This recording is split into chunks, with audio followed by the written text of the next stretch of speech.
Alright, magandang umaga sa inyo lahat.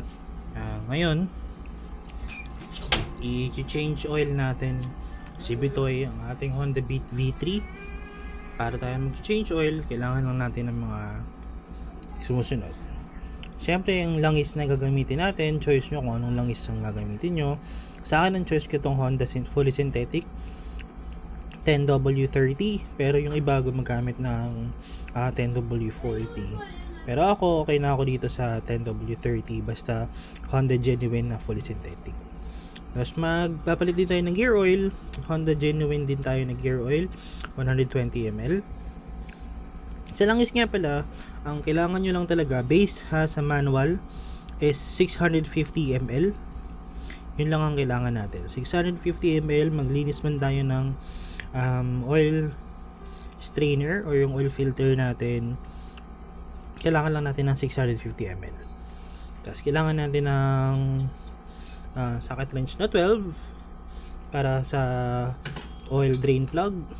Tapos 8 naman para sa oil filter natin. Embudo para less kalat. Tapos yung filter ng embudo natin, malinis na basahan, at saka brush panlinis sa drain plug, at saka pati na rin sa mga bolts na lilinisin natin para mas malinis.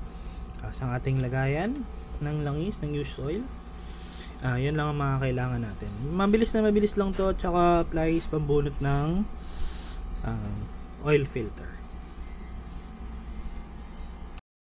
Check natin yung odo ng motor. Ito atin ay Honda Beat V3 2023, 2024, very slightly used lang to. Ngayon meron lang tayong 1,656 na odo. At pagpapangalawang change oil tayo. Yung unang change oil kasi nasa 500 lang, tapos ngayon ay dahil hindi naman ganun kamahal yung langis, mag-change oil na rin tayo para mas maganda yung takbo ng makina. Pero itong oil, gear oil, ngayon lang tayo magpapalit. Ngayon, kailangan na natin magpainit ng motor, mga around 2 to 3 minutes siguro. Kailangan lang mainit-init yung langis para mas soluble siya, mas malambot, mas mabilis siyang lumabas.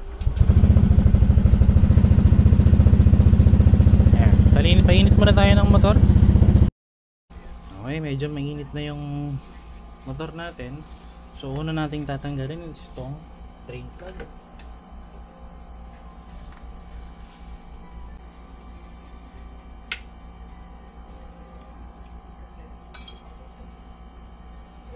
Make sure lang nalilinisan natin to. Tapos yung washer nalaglag lang sa loob, linisan natin to ng malinis na basahan para matanggal yung mga gunk, yung mga alikabok, tsaka mga butil-butil na dumidikit dito.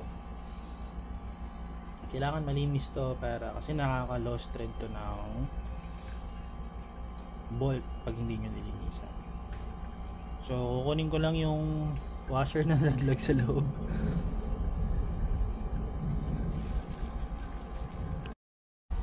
Medyo mainit pa yung langis, so mamaya ako na lang kukunin yung washer. Ngayon sunod na natin itong dalawang bolts na to. 8 ang gagamitin natin dyan. Yan naman ang pantanggal ng oil filter natin.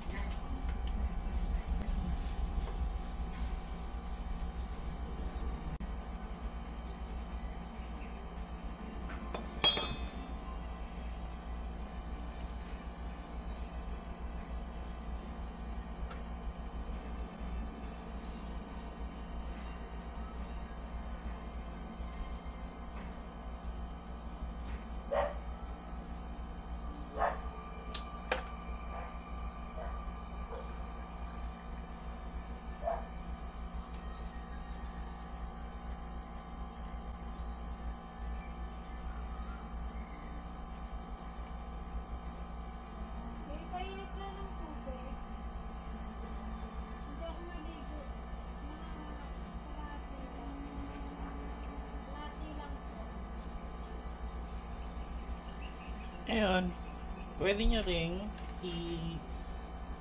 tadyakan to, pero pwede nyo rin naman kamayin para matanggal yung mga langis-langis pa dyan sa mga sulok-sulok.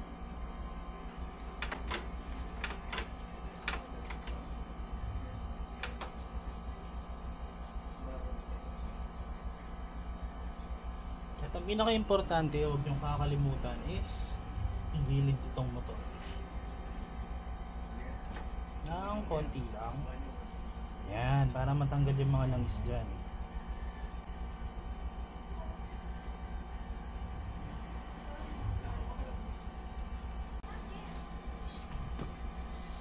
Tapos, pwede na natin bunutin itong ating oil filter.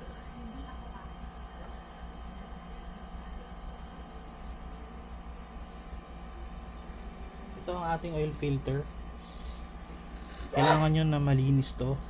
Matanggal yung mga gunk na yan bago natin ibalik. Pwede nyo naman bugahan, pero wala kasi akong pambuga dito, so lilinisin ko lang na malinis na basahan.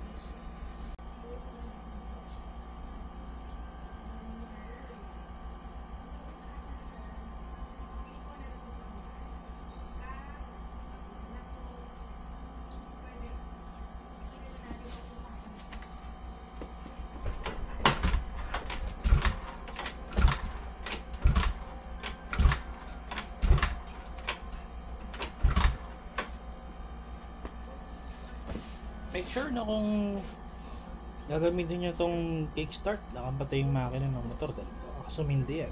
Hindi naman gano'n kasama pag sumindi, pero hindi naman natin kailangan sindihan yung motor. Ngayon,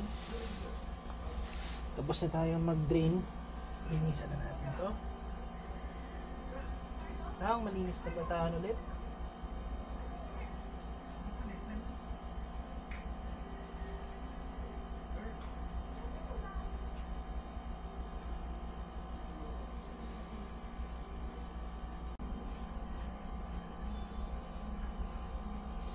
Okay, nalinis na natin itong washer. Make sure yung washer ay walang damage. Kasi napakahirap humanap nito. Napakahirap makabili ng ganito. Dahil hindi ito plain na washer lang. Drain plug washer yan. Kasi ito naman, yung cover ng oil filter natin, wag nyo itong bubugahan ng brake cleaner. Dahil ito ay may o-ring. So, pwede kasing kumunat yung o-ring, mawala sa posisyon, or putol pag ginamit tas nalilisan siya ng gasolina. Dahil goma lang yan. So, onting punas lang. Ba? Malinis na ulit. Napakaganda na ulit. Ngayon, okay na. Malinis na lahat ng kailangan natin. Ito washer, dalawang bolt para sa oil filter, itong drain plug natin, tapos itong oil filter, tsaka yung cover ng oil filter natin. Yan. Antayin ko lang maubos itong tumutulong langis bago tayo magsara tas magsali ng bago. Kanina nga pala, binuksan ko to ng very slight para mas pumasok yung hangin, mas mabilis bumaba yung langis natin. So isasara ko lang to siya ulit dahil lilinisan ko lang siya ng very slight. Hindi pa kasi ako naghuhugas ng motor dahil plano talaga guys. After mong mag-change oil, tsaka ka maghugas ng motor para matanggal yung mga tumulo na langis sa stand, sa gulong, o saan man tumalsik yung langis. So brushin lang natin to ng very slight.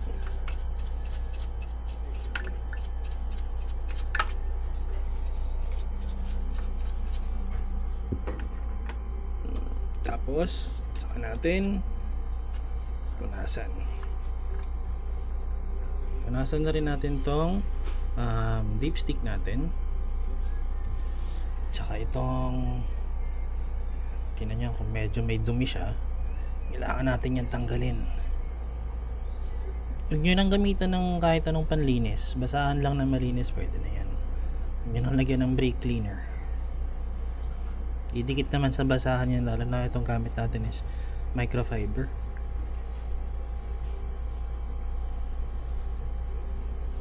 Yan.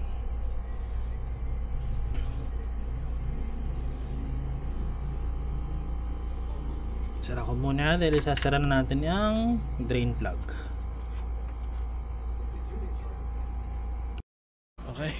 Ngayon, isara na natin ang ating drain plug. Unahin natin to, ang washer at ang bolt. Ngayon, pwede nyo siyang punasan ulit kasi may tumutulo talaga dyan. Malangis na ginamit natin. Ngayon, kung wala kayong torque wrench, ibalik nyo siya pero huwag nyo siyang hihigpitan ng sobra. Paalala, wag nyo hihigpitan ng sobra yung hirap na kayo tas hinihigpitan nyo pa dahil mahirap yan pag maluwas thread. Tamang higpit lang, yung tipong hindi na umiikot. Pwede na yun. Ganun lang kabilis. Tapos ang ating oil filter. Ayan, malinis na, di ba? Pinunasan lang natin yan. Tandaan nyo, itong mas maliit, hindi kasi siya pantay na pantay. Mas maliit ito sa ibabaw ng konti kaysa sa ilalim. Papasok ang ganyan. Mas maliit yung nasa loob.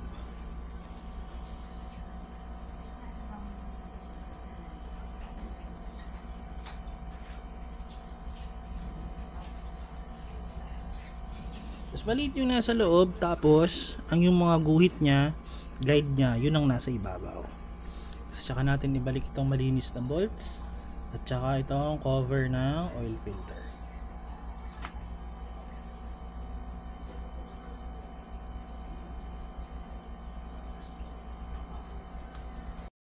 Okay, ngayon magsasalin tayo ng langis. Hindi ako eksperto sa pag-change oil, hindi rin ako trained sa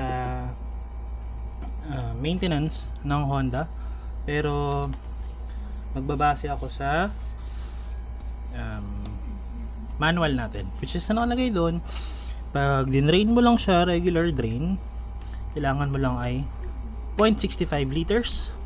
Tapos pag in-strain mo naman yung oil filter, 0.65 pa rin ang kailangan mo. So buti na lang itong Honda Genuine, yun nyo to, yan, may guide naman siya. So ang kailangan lang natin matira is 350. So nasa gitna siya ng itong 400. Yan, kung nakikita nyo ba, yan, 400, tas ito 300. So nasa gitna lang siya nun. Ayan, so itong embudo natin yan, may filter rin siya para mas mabilis tayong makapaglagay ng langis ng ayan.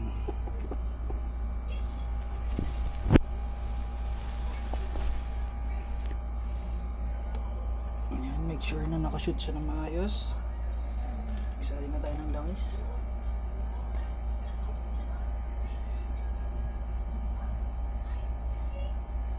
Again, 650 ml lang ang kailangan natin. Hindi natin kailangan ubusin to.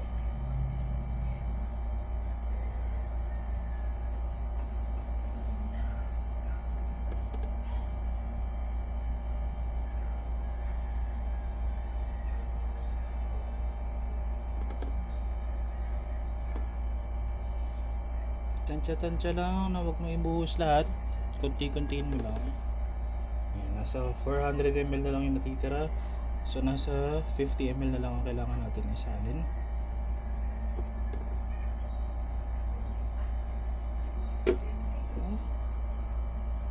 Kunti pa.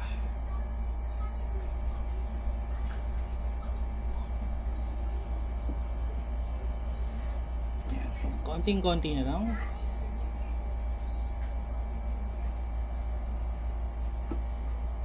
Yun. So makikita nyo, yan, marami pang natira, nasa kalagitnaan ng 300 at 400. Sabi masalin.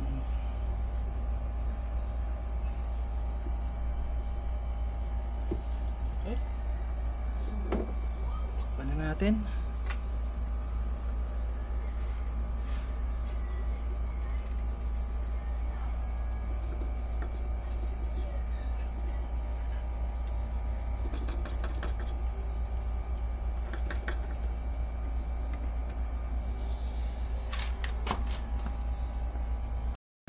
Tapos na tayo maglagay ng langis ng engine oil. Yun, kailangan na lang natin is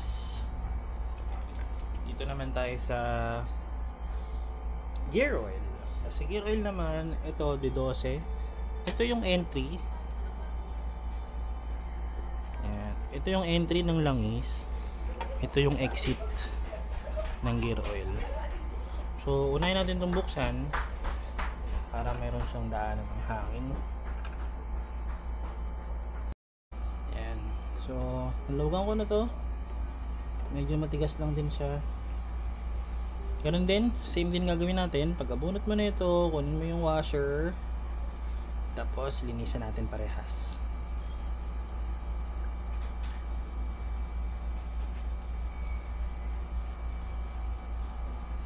Sabi din dun sa manual, ayun, babasa lang tayo sa manual, 0.07 liters ang kailangan mo pag hindi mo naman binaba itong gear. So 70 ml lang yun.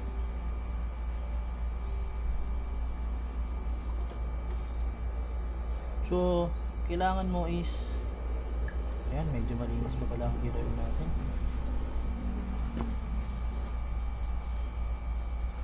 Ang kailangan mo din ay kumuha ng pagsusukatan ng 70 ml. Mas maganda kung may syringe ka. Kung wala, okay lang din naman. Humarap ka na lang ng lumang lagayan ng gamot ng bata. 50 ml lang naman ibabawas mo dito sa 120 ml na gear oil. Ito ang gear oil natin, 120 ml Honda Genuine din for scooter. So antayin lang din natin yung ma-drain.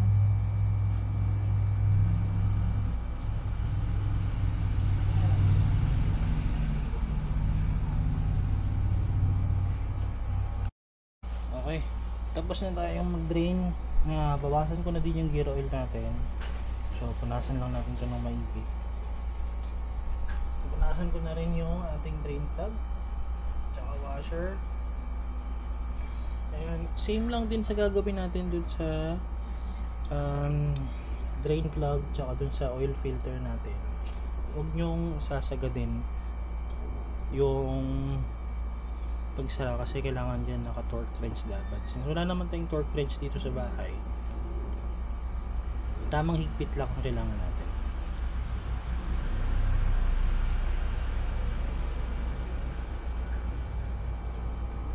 Ayan, so nasara na natin to.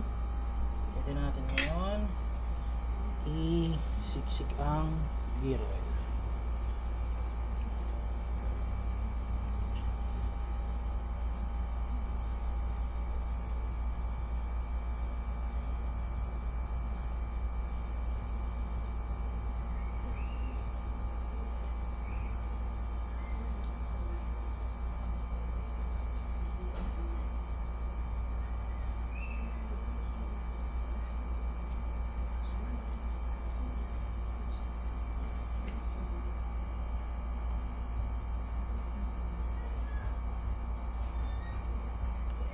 Nakikita nyo naman kung may laman pa dahil puti naman yung bote, translucent.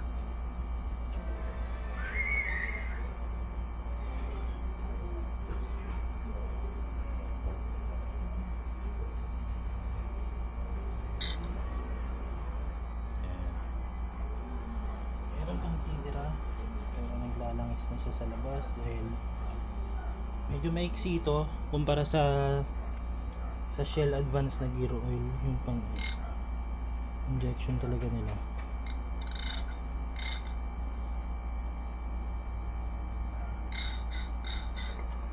Ayan. Okay na.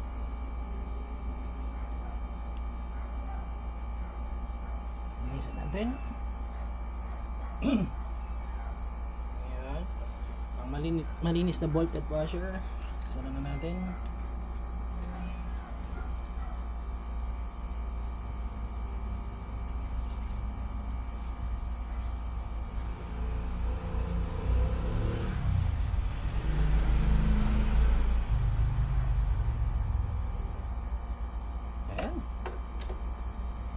All good na. Tapos Tapos na tayo. Pwede natin ngayon painitin ng motor.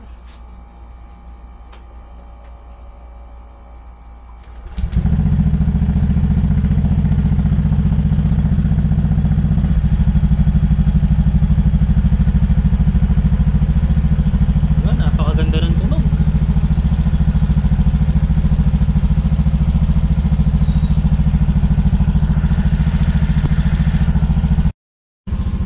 Basta tayo magpa-change oil sa gear oil.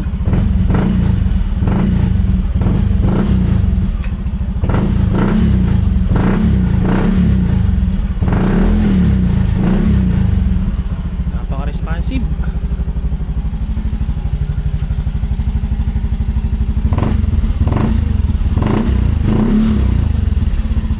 Pipe nga pala natin is Apido B4. Pag naka-idle yan, halos stock lang ang tunugan yan. Alright, salamat sa panonood. Please like, share, and subscribe. Thank you.